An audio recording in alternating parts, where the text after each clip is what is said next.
عنهما فقلت ما شيء أجده في صدري قال ما هو قلت والله ما أتكلم به قال فقال لي أشيء من شك قال وضحك قال ما نجا من ذلك أحد قال حتى أنزل الله عز وجل فإن كنت في شك مما أنزلنا إليك فاسأل الذين يقرؤون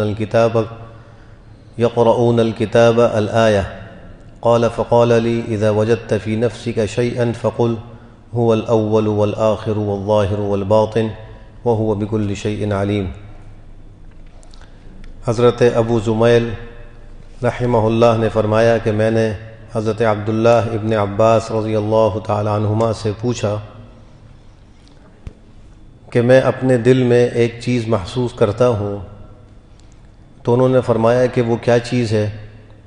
تو میں نے قسم کھا کر کہا کہ میں اس چیز کو زبان پر نہیں لا سکتا، بول نہیں سکتا۔ تو انہوں نے فرمایا کیا کوئی شک وغیرہ ہے؟ اور پھر فرمایا کہ کوئی بھی شخص اس شک سے نہیں بچا، یعنی اس کو شکوک و شبہات ضرور لاحق ہوتے رہتے ہیں، یہاں تک کہ اللہ سبحانہ وتعالی نے قرآن کریم میں آیت نازل فرمائی جس میں سرکار دو عالم صلی اللہ علیہ وسلم کو خطاب فرمایا کہ اگر آپ کسی شک میں ہیں اس چیز کی طرف سے جو ہم نے آپ پر نازل کی ہے تو ان لوگوں سے پوچھ لیجئے جو کتاب پڑھتے رہتے ہیں، یعنی اہل کتاب سے معلوم کر لیجئے۔ پھر مجھ سے فرمایا کہ جب تم اپنے دل میں کوئی چیز محسوس کرو تو یوں کہہ دیا کرو هو الاول والآخر والظاہر والباطن وهو بكل شيء علیم۔ انسان کو یہ کیفیت اکثر و بیشتر پیش آتی ہے کہ اس کو دینی احکام سے متعلق یا اور کسی چیز سے متعلق کچھ شکوک و شبہات لاحق ہوتے ہیں اور کوئی شخص اس سے بچا ہوا نہیں ہے، چونکہ شک اور وسوسے کا آنا لوازم بشریت میں سے، جو بشر اور انسان ہے تو اس کو ضرور کوئی نہ کوئی شک و شبہ آتا ہے۔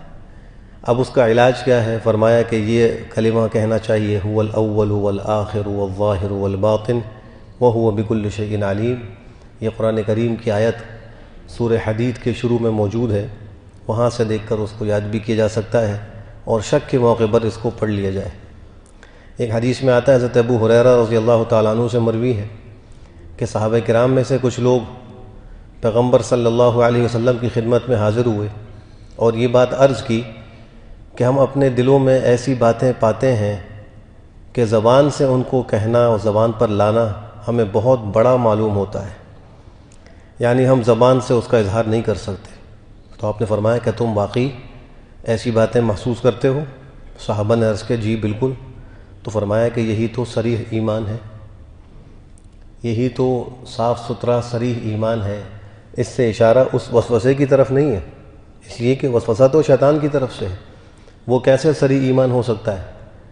لیکن اشارہ اس طرف ہے کہ جو تم کو اس وسوسے پر عمل کرنے سے چیز روک رہی ہے یہ صریح ایمان ہے، اور تم کو جو یہ خیال آ رہا ہے کہ یہ شیطانی وسوسہ ہے اور میں کیسے اس سے بچوں، یہ کیفیت جو ہے یہ صریح ایمانی کیفیت ہے۔ جس کے دل میں ایمان ہوتا ہے تو وہی ان شکوک و شبہات کے حوالے سے فکر مند ہو جاتا ہے اور اس کا حل معلوم کرنے کی کوشش کرتا ہے۔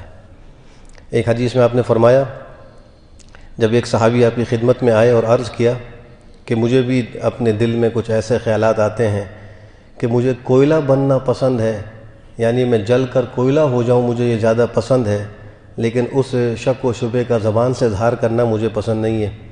تو آپ نے فرمایا اللہ اکبر اللہ اکبر اللہ اکبر 3 دفعہ فرمایا، پھر فرمایا الحمدللہ الذی رد کیدہ الی الوسوسہ، تمام تعریفیں اس اللہ کے لیے ہیں جس نے شیطان کے قید کو اس کے وسوسے تک محدود رکھا ہے۔ شیطان کا اتنا ہی کام ہے، وہ انسان سے زبردستی گناہ نہیں کروا سکتا، وہ اس کو ہاتھ سے پکڑ کر اللہ کی نافرمانی پر مجبور نہیں کر سکتا۔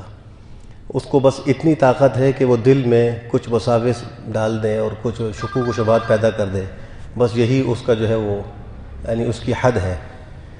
تو جب بھی کبھی کوئی اس قسم کا وسوسہ آئے تو ان کلمات کو پڑھ لیا جائے۔ یہ ایک کلمہ اور بھی ہے آمنت باللہ ورسلہ، آمنت باللہ و رسلی، اس کا معنی یہ ہے کہ میں ایمان لایا اللہ پر اور اس کے تمام رسولوں پر۔ ایسے ہی قرآن کریم اللہ نے فرمایا آپ علیہ السلام کو خطاب فرماتے ہوئے کہ وَإِمَّا يَنزَغَنَّكَ مِنَ الشَّيْطَانِ نَزْغٌ فَاسْتَعِذْ بِاللَّهِ، جب شیطان کسی وسوسے میں آپ کو مبتلا کرنا چاہے یا آپ کے دل میں ایسا کوئی خیال آنے لگے تو اللہ سے استعاذہ کر لیجئے، یعنی اعوذ باللہ من الشیطان الرجیم پڑھ لیا جائے۔ ایسا ہی لا حول ولا قوت الا باللہ کا ہر فرض نماز کے بعد 7 دفعہ پڑھنا وساوس کے علاج میں بہت مفید ہے۔ اللہ ہم سب کی شیطانی وساوس سے حفاظت فرمائے۔ الحمدللہ رب العالمین، یا رب لک الحمد۔